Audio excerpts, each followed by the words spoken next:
আপনার জীবনে কিছু মানুষ আপনার বিশ্বাসকে এমন ভাবে দুমড়ে মুচড়ে ভেঙে দিবে যে ওয়াল্লাহি আল্লাহর কসম করে বলতে পারি এই কথাটা, যে এরপরে জীবনে কাউকে বিশ্বাস করার একটা মনোমানসিকতাই হারায় যাবে।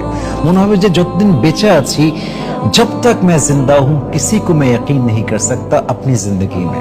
মনে হবে যে আর কাউকে বিশ্বাস করব না। लेकिन सच बात ये है कि जब तक जिंदा रहना है तब तक आपको यकीन जरूर करना है किसी ना किसी के ऊपर। যতদিন বেঁচে আছেন সত্য হচ্ছে মানুষ আসলে বিশ্বাস ছাড়া, ভরসা ছাড়া, আশা ছাড়া বাঁচতে পারে না। বাঁচতে হলে আশা নিয়ে বাঁচতে হয়, বিশ্বাস নিয়ে বাঁচতে হয়। But there is one thing different.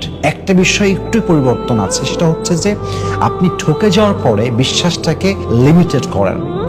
সবাইকে বিশ্বাস করবেন না, এবং যাকে বিশ্বাস করবেন একটা লিমিটে বিশ্বাস করেন।